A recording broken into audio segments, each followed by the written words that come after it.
चहा घेता का कॉफी? घेऊ. आपण आहोत आता पिंपळगाव तर्फे माळुंगे आणि अवसरी बुद्रुक जिल्हा परिषद गटात आणि हे गाव आहे पिंपळगाव तर्फे माळुंगे. हाही एक गण आहे आणि सर्वात महत्त्वाचं म्हणजे जी आता लढत आहे विष्णुकाका हिंगे विरुद्ध प्रशांत आबग आणि याच्यात जो तिसरा महत्त्वाचा उमेदवार आहे स्वाभिमानी शेतकरी संघटनेचे प्रभाकर बांगर, त्यांचं हे गाव आहे. त्याच्यामुळं इथं परिस्थिती कशी राहते याच्यावरही बरीच राजकीय गणितं अवलंबून राहणार आहे. जवळजवळ 2,500 मतदानाचं हे गाव आहे. इथं आपण काय परिस्थिती ती थोडी समजून घेण्याचा प्रयत्न करू. बाबा नमस्कार. निवडणुकीचं वातावरण येत आहे काही कानावर? काय नाही सांग. काय नाही, आपलं येत आहे बसतंय.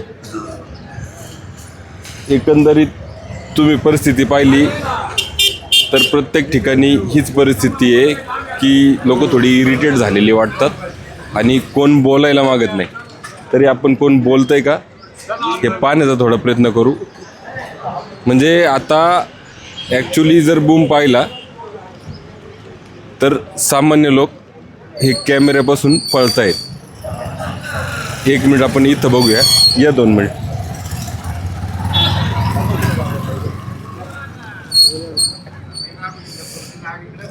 नमस्कार. इकडे यांना भेटा. नाही नाही आपलं नाही या इकडे या. आम्हाला नाही काही. नाही गावोगावी आता चर्चा तरी होत आहेत का निवडणुकीच्या? चर्चा चालूच आहे ना. आता इथं उमेदवार कोण आहेत हे तरी माहिती काही? आहे ना. कोण कोण उमेदवार आहेत इथं? आहे मनोहर इंदुरे, प्रशांत आबंगे, विष्णू काकाई, शिवाजी संपत निगुटे, आता शिंदे. इथं स्वाभिमानी शेतकरी संघटनेचे तुमचे प्रभाकर बांगर आहेत, त्यांचंच गाव आहे. आहे ना. आता इथं काही चर्चा किंवा निवडणुकीचे मुद्दे काय होत नाही आहेत? आता सध्या काहीच सांगता येणार नाही 2 दिवस आम्हाला. आणि आता वातावरण समजा अजितदादांचं असं झालं, त्याच्यानंतर कुठंतरी एक बाजूचा प्रचार थंडावलेला दिसतोय. तुम्हाला इथं जाणवतोय का तसं? थंडावलेलं काहीच नाही. आता सध्या चालूच आहे. कालच्या धोरणाने चांगला प्रचार चालू आहे. त्याच्यामुळे आता काही 2 दिवसात वातावरण कळेल आम्हाला. आज उद्या कळेल ना वातावरण कुठं काय चुकतंय पाळतं काय नाही. अजून सध्या तर काहीच सांगता येणार नाही. नाही म्हणजे एकंदरीत आता जी अजितदादांचं झालं त्याचा आता काही प्रचारावर परिणाम नाही. सर्व सावरलेत आणि प्रचारात उतरले. हा सर्व उतरलेत आता प्रचारात.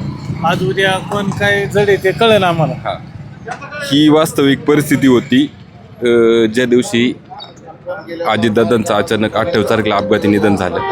1-2 दिवस सर्व काय असं एकदम शांत होतं आणि असं वाटलं होतं की आता ही निवडणूक फक्त सहानुभूतीच्या जोरावर जाती की काय.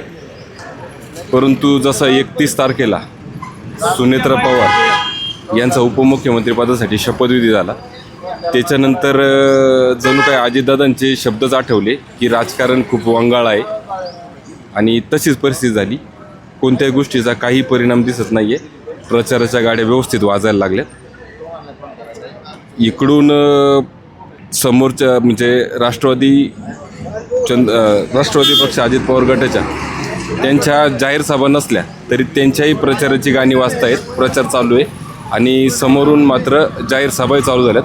फक्त आता या जाहीर सभांना राष्ट्रवादी अजित पवार गट कसं तोंड देतो ते पाहणं थोडं निर्णायक ठरणार आहे. तर येथील लढत पाहिली तर पिंपळगाववरही बरीचशी गणितं अवलंबून राहणार आहेत.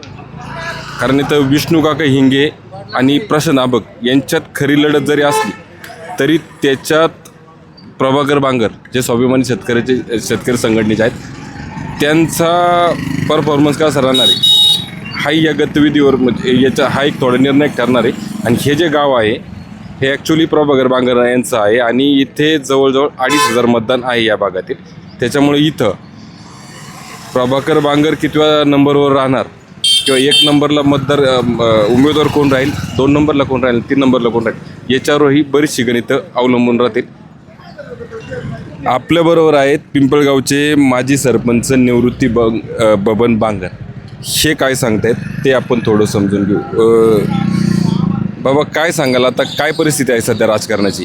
काय परिस्थिती, आता इलेक्शन लागलेले आहे. आमच्या अवसरी पिंपळगाव अवसरी गटाचं इलेक्शन लागलेले आहे. आता आमचे उमेदवार आहेत, समोरचे आहेत, आमचं आहेत. आता आमचे देवदत्त निकम साहेबाच्या माध्यमातून पवारसाहेबाच्या आम्ही कार्यकर्ते आहेत. तर आम्हाला हे उमेदवार पसंत आहेत. काय उमेदवारांचं नाव काय? अभंग प्रशांत अभंग. प्रशांत अभंग आणि इंदोरे मनोहर शेटबंडू इंदोरे हे दोन्ही उमेदवार आम्हाला धनुष्यबाण आणि तुतारी याला मतदान आम्ही आमच्या गावाने ठरवले. आम्ही ठरवले, सगळे कार्यकर्त्यांनी ठरवले. त्यांचं कार्य चांगलं आहे आणि त्यांना मग ते निकम साहेबांना त्यांना पवार साहेबाला आम्हाला त्यांना बळ देण्यासाठी ते कार्यकर्ते इथून मग आता लोकांनी केले खरे, आम्ही काही म्हणत नाही. पण आता नवीन लोकांना सुद्धा संधी मिळाली पाहिजे. जुन्याच लोकांना किती संधी द्यायची, नव्याला संधी मिळाली पाहिजे. नवीन कार्यकर्ते चांगले करतील हे बी. नवीन लोकांना संधी मिळाली पाहिजे, जुन्यांना किती दिवस कारण द्यायचे? एखादं चांगलं आहे.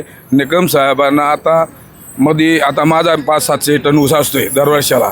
आता मध्ये आम्हाला 172 रुपये ऊसाचे 73 रुपये वाढवून दिले. शेतकऱ्याचा कार्यकर्ता आहे म्हणूनच दिले का नाही? मग समजा हे बाकीचे म्हणजे आम्ही तुम्हाला दिलं असतं, केव्हा दिलं असतं? ऊसाचं आंदोलन म्हणताय, ऊसाचे शेतकरी म्हणताय. शेतकरी इथं आम्ही जे शेतकऱ्याच्यामुळं आम्हाला म्हणणं आहे का शेतकऱ्याला जो शेतकरी सांभाळील प्रभाकर बांगर जे आहेत ते इथलचे आहेत, हेही शेतकऱ्यांसाठी जास्त भांडत असतात. नाही, ते लढले पण ते ह्या वेळेला लढले नाहीत. ह्या वेळेला आम्ही स्वतः जाऊन आम्ही सुद्धा गेलो कारखान्यावर. तिथं निकम साहेबांनी ते त्या साहेबांचं हे कर्मशन घेतलं आणि ते त्यांनी पैसे बाजारभाव वाढून दिला आहे. आता हे काही कोणी काही म्हणलं का मग याव केलं त्याव केलं, काय ते खोट्या सांगण्याचा अर्थ नाही. आता आम्ही तर या गावचं आहे आणि ह्याच गावात जन्म झाला आहे माझा. नाही, मग आता शेतकऱ्यांच्या समस्या कोण प्रभावी मांडू शकतो? हा, म्हणून आम्हाला प्रभाकर बांगर, देवदत्त निकम. हा, निकम साहेब शेतकऱ्याचा नेता आहे, गोरगरिबाचा कार्यकर्ता आहे. तो चांगल्या भावनेने सगळ्या लोकांना आणि उमेदवारही बी चांगले दिलेत. उमेदवारही बी टार्गेट उमेदवार आहे चांगलं, दोन्ही उमेदवार चांगले. आता आपल्या अभंग साहेबांनी स्वतःच्या कष्टाचं 1 कोटी रुपये शाळेला दिलेत वरल्या उसारीच्या. कोण देतं मला सांगा? आता आमचे कार्यकर्ते बाकीचे कार्यकर्ते आहेत, दिले 51,000 रुपये कुठून कारखान्यातून दिले. कारखान्याचं पैसे कोणाचं? सरपंचाच्या शेतकऱ्याचंच येत ना ते. आणि इंदोरे जे म्हणताय पंचायत समिती गानातून जे इंदोरे त्यांच्या काय चांगलं? इंदोरेचं काम चांगलं. इंदोरे ना तो बिचारा चांगला सेवा करणार आहे. आतापर्यंत त्याचे असं म्हटलं जातं ते याच्या अगोदर कधी दिसलेच नाहीत. इथं दिसलेच नाही म्हणतात कुठं. डायरेक्ट निवडणूक असतात ते कार्यकर्ते असतात म्हणजे आता ते त्यांच्या गावात हे असतात ते जास्त करून. आता गाव सगळे प्रत्येकाच्या गावात प्रत्येकाला थोडासा अभिमान असतो, प्रत्येकाच्या गावाचं काम करण्याची कोत असते. तसे मग आता ते इकडे आहेत, ते सुद्धा चांगल्या मताने निवडून येतील. हे दोन्ही चांगल्या मताने निवडून येतील. त्यांना लोकांनी मतदान द्यावा आणि निवडून आणावा एवढी आमची लोकांना सगळ्यांची विनंती आहे. एवढं बोलून माझं संपूर्ण. हे साहजिकच देवदत्त निकम यांचे समर्थक आहेत. तुम्ही सांगाल इथं तुम्ही त्यांचे कार्यकर्त्याचा सर्वात मोठं जो म्हणजे तुम्ही इच्छुक होता तिथे, आता काय सांगा? 100% मी निवडणूक दिला इच्छुक होतो, परंतु मी देवदत्त निकम साहेब ह्या व्यक्तीवर प्रेम करणारा माणूस आहे. देवदत्त निकम हा माझ्यासाठी पक्ष आहे, हेच माझे चिन्ह आहे. आणि आता देखील मला निकम साहेबांनी सांगितलं तुला थांबावं लागेल. मी एका मिनिटात थांबलो आणि आज मनोहर बंडू इंदोरे असेल, प्रशांत भाऊ अभंग असेल, त्यांच्यासोबत खांद्याला खांदा लावून काम करण्याचा आम्ही सर्वजण प्रयत्न करत आहोत. 100% दोन्ही उमेदवार आमचे विजयी होतील याची आम्हाला खात्री आहे. तुमच्यासाठी देवदत्त निकम जे उमेदवार देतील तोच तुमच्यासाठी? निकम साहेब हाच आमचा पक्ष, हेच आमचं चिन्ह. देवदत्त निकम साहेबांनी सूर्य इकडून उगवते, आमचा सूर्य तिकडून उगवते. आज शेतकऱ्यांसाठी गोरगरिबांसाठी जगणार आहे. याच्यासाठी उमेदवार कसा आहे काय याचा काही क्रायटेरिया नाही का? उमेदवार निकम साहेब उमेदवार चांगलाच निवडतात. त्यांनी मला देखील सांगितलं तू देखील उमेदवार चांगलाच आहे. त्यांच्या निवडीवर विश्वास आहे तुमचा. तुम्ही काय सांगाल, काय परिस्थिती आहे? तुम्ही काय सांगाल, काय परिस्थिती आहे इथं? या गावामध्ये जवळजवळ आता 5-6 उमेदवार उभे आहे या गावामध्ये. हे चांडोलीचे मनोहर इंदोरे, प्रशांत अभंगे, अजून विष्णू हिंगे आणि निगोटवाडीचे आपले शिवाजी संपत निगोटे. हे 4-5 उमेदवार गावातून उभे आहेत या गावामध्ये. आता परिस्थिती काय? या गावाची परिस्थिती पाहिली तर जवळजवळ मनोहर इंदोरे या गावातून 70-75% चालते आणि अभंग पण 70-75% चालतील या गावामध्ये.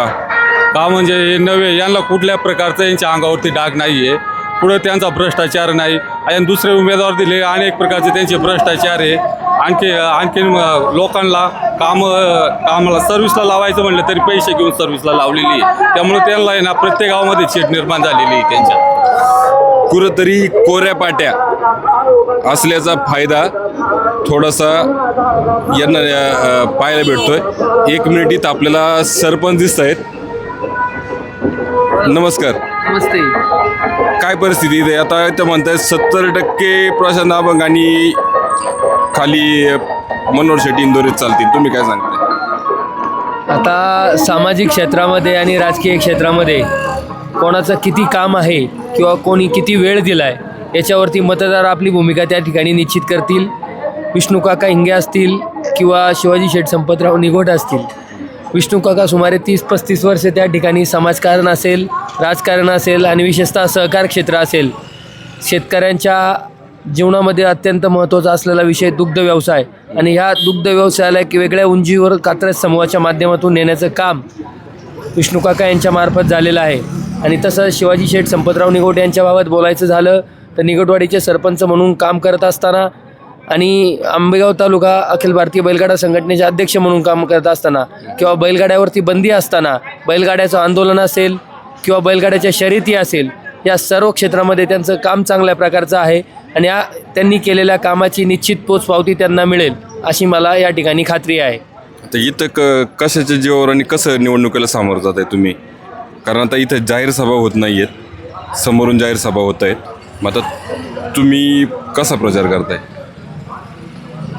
माननीय नामदार अजितदादा पवार यांच्या दुर्दैवी निधनानंतर नाही म्हटलं तरी राष्ट्रवादी काँग्रेस पक्षाला प्रचार करण्यास असेल किंवा सभा वगैरे घेण्यास असेल, नाही म्हटलं तरी थोड्याफार मर्यादा त्या ठिकाणी जाणवत आहे. अजूनही कार्यकर्ते असतील किंवा पक्षाचे नेते असतील त्या धक्क्यातून बाहेर आलेले नाहीत आणि नाही म्हटलं तरी कुठंतरी भावनिक वातावरण त्या निमित्ताने आहे. प्रचार न करता देखील अजितदादांना श्रद्धांजली म्हणून निश्चित मतदार अजितदादांचं सहकार क्षेत्रातील काम असेल, व कारखानदारीमध्ये ऊस कारखानदारीमधलं काम असेल किंवा अजितदादांचं आपण पाहतो काल परवाच मला वाटते निर्णय झाला आहे की कात्रज संघाला त्या ठिकाणी अजितदादांचं नाव देणार आहेत असं मी ऐकलं आहे. तर ह्या सगळ्या गोष्टीचा जर अंदाज घेतला तर निश्चित अजितदादांचं दूध व्यवसाय असेल, सहकार असेल, या क्षेत्रातलं दादांचं काम त्या ठिकाणी मतदार डोळ्यासमोर आणतील आणि दादांना मतरूपी आशीर्वाद देऊन भावपूर्ण श्रद्धांजली वाहण्याचं काम मतदार त्या ठिकाणी करतील अशी मला 100% खात्री आहे. हे प्रभाकर बांगर यांचं गाव आहे, ते स्वाभिमानी शेतकरी संघटनेचे आहे आणि शेतकऱ्यांसाठी कायम लढत देत आलेले आहेत. त्यांना इथं रिस्पॉन्स कसा आहे? या गावचे उमेदवार आहेत, त्यांचं देखील काम चांगलं आहे आणि निश्चितच त्यांना देखील मतदान बऱ्यापैकी गावामध्ये होईल. परंतु याचा अर्थ असा नाही की बाकीच्या उमेदवारांना मतदान होणार नाही. त्यांना देखील मतदान होईल आणि काकांना देखील चांगल्या प्रकारचं मतदान त्या ठिकाणी होईल. एकंदरीत लक्षणीय परिस्थिती पाहिलं तर शेवटी ज्या पक्षाचे समर्थक आहेत ते त्या पक्षाचं त्यांना अभिमान असणं किंवा त्यांचा आत्मविश्वास निवडून येणं असणं साहजिक आहे. परंतु आपल्याला जे अपेक्षित वाटत होतं की इथे प्रभाकर बांगर जे स्वाभिमानी शेतकरी संघटनेचे पुणे जिल्हाध्यक्ष आहेत, त्यांचं हे होम ग्राउंड आहे, त्यांचं गाव आहे, त्यांना इथं रिस्पॉन्स मिळेल असं वाटत होतं. पण एकंदरीत त्यांना तेवढा अपेक्षित प्रतिसाद इथं भेटत नाही आहे, हे सध्या तरी दिसतंय. मी विनोद, आपण पाहत आहोत पॉलिटिकल गेजेट. या कार्यक्रमाचे प्रायोजक डॉक्टर साळी यांचे Getwell multispeciality hospital and test tube baby centre. संपर्क क्रमांक 96 23 23 30 30.